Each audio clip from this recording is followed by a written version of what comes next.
Company run ചെയ്യല്ലാണ്ട് വലിയ മെച്ചൊന്നും കാണില്ലല്ലോ. മെച്ചം ഇപ്പൊ ഈ പറഞ്ഞ ഈ മെച്ചം ഉണ്ടല്ലോ, അതായത് ഈ അത്യാവശ്യം ലക്ഷറിയിൽ നടക്കുക, അല്ലെങ്കിൽ ഒരു കാർ, അല്ലെങ്കിൽ റേഞ്ച് റോവർ, റോൾസ് റോയ്സ്, ബെൻസുകളുടെ ഈ പറയുന്ന മെച്ചത്തിനപ്പുറത്തേക്ക് ഒരു ബിസിനസ് ഓണർ എന്ന് പറഞ്ഞ ഒരു ആൾക്ക് ഉണ്ടാകുന്ന റെസ്പോൺസിബിലിറ്റീസ് ഉണ്ട്. 5-10 എംപ്ലോയീസിന്റെ ഫാമിലി നോക്കുക, സാലറി കൊടുക്കുക, റെന്റ് കൊടുക്കുക, അവരുടെ ലിവിങ്സ് നോക്കുക, സ്ട്രക്ചർ കൊണ്ടുകൊടുക്കുക, ഈ ബിസിനസ് സിസ്റ്റം കൊണ്ടുകൊടുക്കുക. ഇതൊക്കെ നടത്തിയിട്ട് ഇത്രയും ബിസിനസ് റൺ ചെയ്തിട്ടും ഒരു ഫൗണ്ടർ സർവൈവ് ചെയ്യുന്നുണ്ടെങ്കിൽ ആ ആളെ നിങ്ങൾ സല്യൂട്ട് എടുക്കും. അതല്ലാണ്ട് മെച്ചമുണ്ടോ വെച്ചാൽ അവരെ ഡിമോട്ടിവേറ്റ് ചെയ്യാൻ നടക്കല്ലേ വേണ്ടത്. ബാക്കിയുള്ള ഒരു നോർമൽ ലൈഫ് ജീവിക്കുമ്പോൾ രാവിലെ തൊട്ട് വൈകുന്നേരം വരെ പ്രോബ്ലംസ് എങ്ങനെ സോൾവ് ചെയ്യാൻ ആലോചിച്ച് നടക്കുന്ന ഒരാളാണ് ബിസിനസ് ഫൗണ്ടർ. ആക്കില്ലാത്ത മെന്റൽ പ്രഷർ ഇല്ല, ആക്കില്ലാത്ത ഫിസിക്കൽ പ്രഷർ ഇല്ല.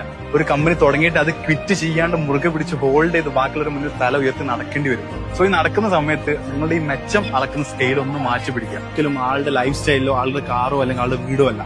ആളാ പ്രോപ്പർലി ആ ബിസിനസ് നടക്കുന്നുണ്ടെങ്കിൽ, അതെപ്പോഴും തോൽക്കാണ്ട് വിട്ട് കളയാണ്ട് ഇപ്പോഴും ബിസിനസ്സിന് നടക്കുന്നുണ്ടെങ്കിൽ ആളൊരു ഗ്രേറ്റ് ഓൺട്രപ്രണർ ആണ്, ഗ്രേറ്റ് ബിസിനസ് മാൻ ആണ്.